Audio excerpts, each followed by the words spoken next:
Legal માર્ગદર્શન લઈ અને આપણે એની આખી એ ઉમેદવાર આપણે ક્રાઇટેરિયામાં આવે છે કે ભવિષ્યમાં આપણે કોઈ લીગલ એમાં પ્રોબ્લેમ નહીં થાય જીત્યા પછી પણ એટલે એ આપણે ખાસ ધ્યાન રાખવું પડશે. પછી જે કંઈ હમણાં જે ટોયલેટની જે કંઈ આપણે ખાસ ફોર્મમાં ડિક્લેર કરવાનો છે એના પણ આપણે આગોતરા વ્યવસ્થા કરી લેવાની. જે કંઈ નગરપાલિકામાં આપણે મળે છે અને જેનો કંઈ કદાચ ઉમેદવાર આપણો સફળ હોય ને એની પાસે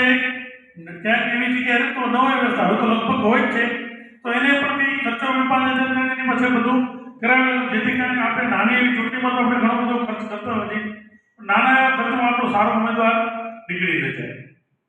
આ સિવાય મતદાન વખતે પણ જેમ રાહુલ સાહેબે આપણે આખી કેલ્ક્યુલેશન કરી આપ્યું કે ભાઈ 100 મતદારો એમાંથી કેની પાસે આપણે જવાનું ક્યાં ન જવાનું એ પણ હોય છે. સાથે સાથે મતદાનના દિવસે અને આગળ છે કે આપણે ખાસ તકેદારી આપણે જ્યાં માલ ખાઈએ છીએ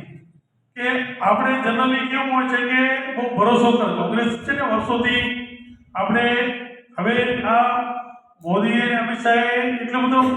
લોકોને એમાં માનસિકતા એટલી ખરાબ કરી દીધી છે ને અને કોંગ્રેસે વિશ્વાસ રહે છે એટલે છેલ્લી ઘડીએ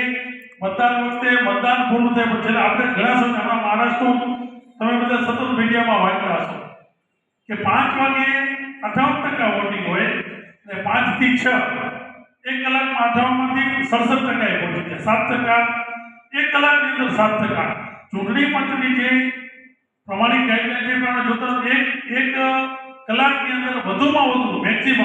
તમે 58 જ મત કરી શકો છો. મહારાષ્ટ્રની અંદર ટોટલ 1 લાખ બૂથ હતા તમે આંકડો જોયો ટોટલ છેલ્લા 1 કલાકની અંદર સાહેબ 76 લાખ મત પડ્યા છે એટલે એવરેજ એક બૂથમાં 76 મત એ શક્ય જ નથી એમ. પણ એમાં ક્યાંક ને ક્યાંક આપણી શક્તિ એ છે કે આપણે જે મતદાન પૂરું થાય ત્યારે આપણા જે એજન્ટ અંદર બેઠેલા એમને ફોર્મ 17C ફરજિયાત લેવાનું એમાં રિટર્નિંગ ઓફિસરની સહી સાથેના આપણે એજન્ટને પણ સહી કરવાની હોય પણ ક્યાંક ને ક્યાંક આપણા કોંગ્રેસના એજન્ટોને ભાજપના છેલ્લી ઘડીએ ભોળવી નાખે કે આખોની વસ્તુ થાકી ગઈ ચલો ચા પી આવીએ આમ કહેવો કે બાના પાર લઈ જાય એ દરમિયાન અમે હમણાં લોકસભાની વાત કરીએ ભુજમાં અમે ખુદ પોલિંગ એજન્ટ તરીકે રહ્યા હતા. એક બીજેપીનું એવું મત હાર્ડકોર બીજેપીનો જ બૂથ હતો